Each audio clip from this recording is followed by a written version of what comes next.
नमस्कार साथियों, हमारी टीम आज बाबा भरतरी की गुफा के अंदर दर्शन करने के लिए आए हुए हैं। ये देखो सरिस्का का पूरा क्षेत्र है। यहाँ से हम आगे मंदिर की तरफ रवाना होंगे। भरतरी की गुफा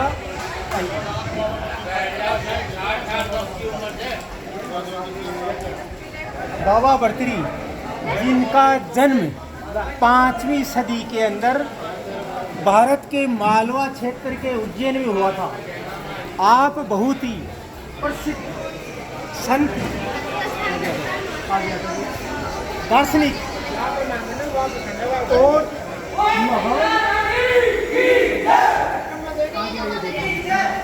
महान कवि।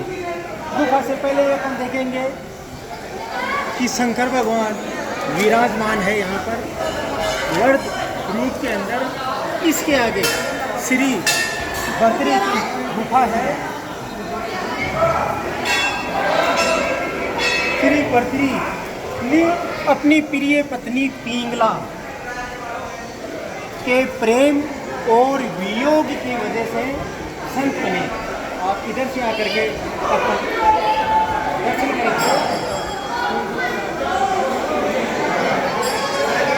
आप आगे आगे दर्शन कराएंगे।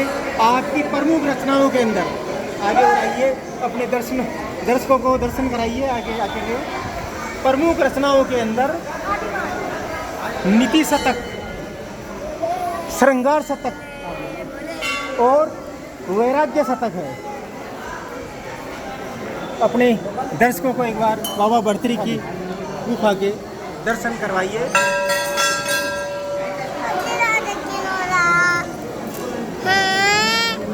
अब अपन परिक्रमा लगाएंगे।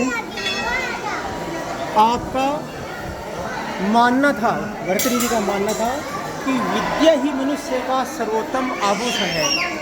अगर आप हनुमान जी हैं, हनुमान जी अपन प्रणाम करके आशीर्वाद लेंगे। विद्या मनुष्य का आभूषण है और विद्या है तो फिर और किसी आभूषण की उसको ज़रूरत नहीं। विद्या आपको विदेश में भी सहायक है। इसलिए व्यक्ति को विद्यावान होना चाहिए, क्योंकि विद्याहीन मनुष्य पशु के समान है। पीछे अपने दर्शकों को कराएंगे ये अमर गंगा। ये देखो अभी महिलाएं यहाँ नहा रही है। ये लगातार है। कहाँ से पानी आ रहा है इसके स्रोत का अभी तक कोई पता नहीं है। बाबा भरतरी जी ने ही धन की 3 गतियाँ बताई है। पहली गति दान, फिर उपभोग और उसके बाद नाश है।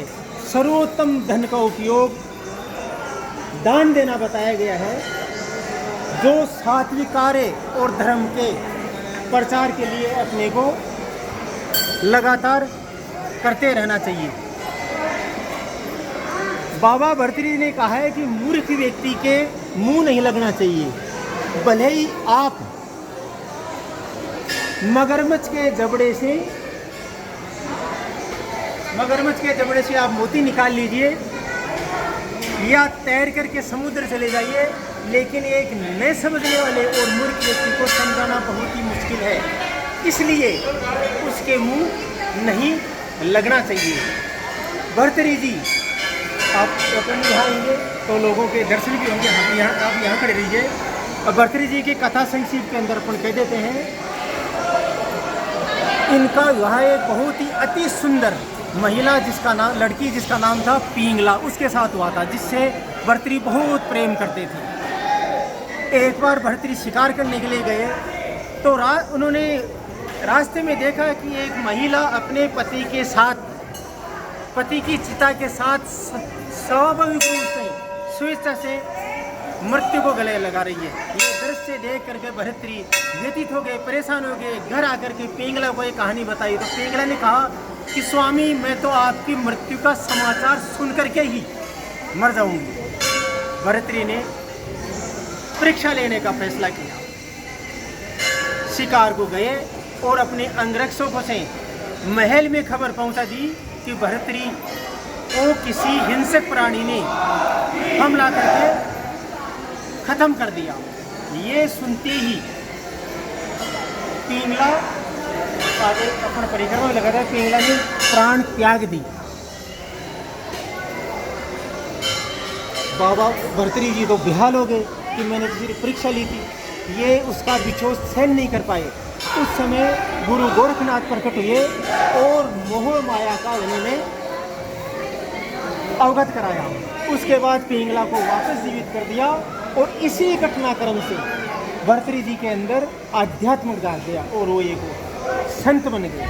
साथियों, ऐसे महापुरुषों की अपने को शिक्षा लेनी चाहिए ताकि सनातन संस्कृति मजबूत हो और अपने को सात्विक शिक्षा मिलती रहे। जय भर्तृहरि, जय बाबा भर्तृहरि। यह है समाधि है। 12 सालों तक भर्तृहरि ने इंदौर के सिप्रापत के पास एक गुफा के अंदर तपस्या की, योग साधना की, फिर उनको सिद्धि प्राप्त की। उनके गुरु गोरखनाथ है।